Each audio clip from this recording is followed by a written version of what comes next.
रस रखने वाला बहुत प्रवीण है, वो पहले देख लेता है बजा के कि घड़ा कहीं फूटा तो नहीं है, कच्चा तो नहीं है, क्योंकि अत्यंत दुर्लभ ये प्रेम रस आचार्य और गुरु उसी के हृदय में रखते हैं जो समस्त द्वंद्वों के सहने की सामर्थ्य रखता है।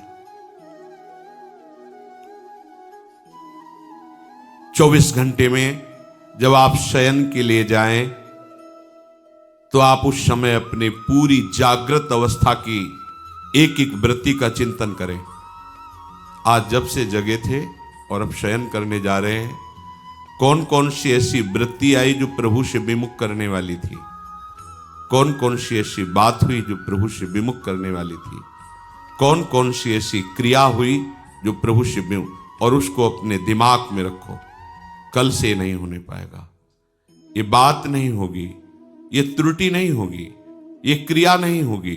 और प्रभु से प्रार्थना करो, नाथ हमें बल प्रदान करो कि जो आज हमारी उपासना में त्रुटि हुई वो कल नहीं होनी चाहिए।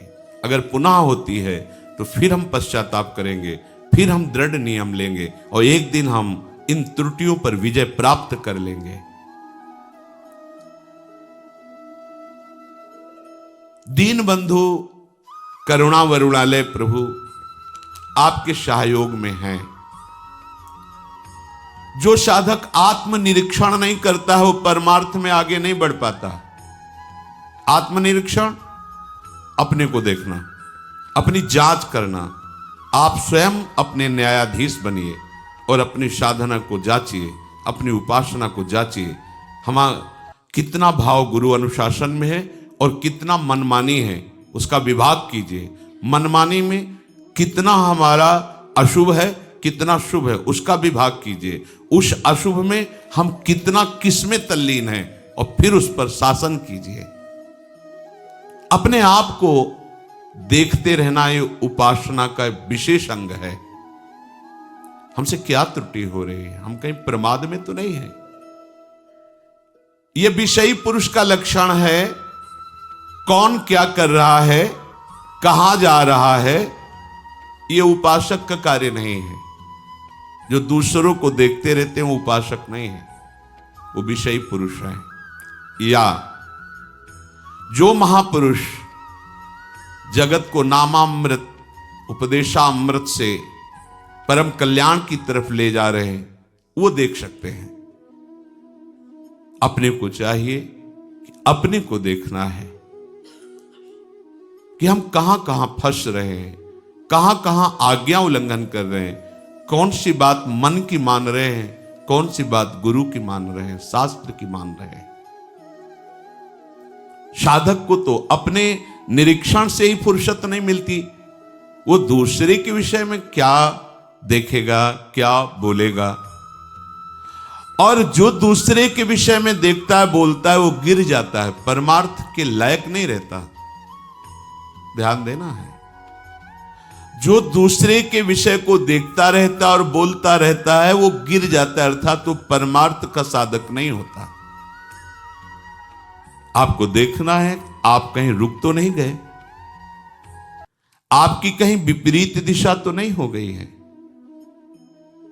ऐसा तो नहीं है कि आप बाहर से वेशधारी हो, बाहर से आप परम पवित्र देश में रह रहे हो और अंतर से विषय चिंतन कर रहे हो, अंतर से विषयी वस्तु व्यक्ति स्थान का संग कर रहे हो, तो मान लीजिए आप भ्रष्ट हो रहे हैं, आपका मार्ग ठीक नहीं है, आप उपासक नहीं हैं।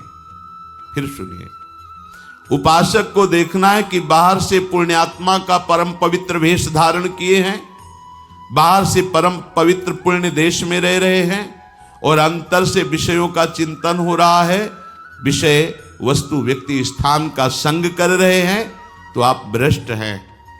भ्रष्ट हो जाएंगे नहीं, आप भ्रष्ट हैं, अर्थात भ्रष्ट माने गिरे हुए। आप अपने मार्ग से गिर चुके हैं, आप उपासक नहीं हैं। उपासक को यह बात देखनी है, हमारा मन विषयों की ओर जा रहा है कि हमारा मन प्रभु की ओर जा रहा है। हमारा लक्ष्य क्या है? प्रिया प्रीतम। तो हमारा मन किधर जाएगा? प्रिया प्रीतम की तरफ जाना चाहिए। विषयों की तरफ क्यों जा रहा है? विषय भोगों की तरफ क्यों जा रहा है? क्या है? लक्ष्य नहीं दृढ़ है, आपको पता नहीं आपको कहां जाना है, आप किधर जा रहे हैं। आप परीक्षा कीजिए अपने हृदय की, निरीक्षण कीजिए। साधक इसी परीक्षा में पास होकर उपासना की ऊंचाई पर चढ़ता है। जिसका मन विषयों से हट कर बार बार आराध्य देव की ओर जा रहा है, पर बीच बीच में विक्षेप विषय डाल रहे, उसे चिंता नहीं करनी, वो उन्नति की ओर जा रहा है। जो बाहर से सब कुछ भागवती खेले, लेकिन अंदर से केवल विषय चिंतन और उसको पश्चाताप भी नहीं है, वो चाहे जितने जन्म ऐसे बना रहे कोई लाभ लेने वाला नहीं। वर्ष नहीं कह रहे, जन्म, चाहे जितने जन्म, लाभ नहीं मिलने वाला। नियत बुरी है उसकी, नियत बुरी है। और जो बार बार अपने मन को प्रभु में लगाता है, विवश होकर विषय चिंतन बन जाता है, तो उसको जलन होती है। ये ठीक रास्ते पर है, इसकी नियत अच्छी है, उद्देश्य अच्छा है, वो जा रहा है अपने प्रीतम की ओर, वो मुड़ गया है अपने प्रीतम की ओर। सबसे पहली साधक को यह वृत्ति देखनी है कि तुम्हारी गति मुड़ी है कि नहीं प्रभु की तरफ। बहुत बहुत अमृतमयी बात, आपकी गति प्रभु की तरफ मुड़ी है कि नहीं। बाहरी परिवर्तन नहीं है।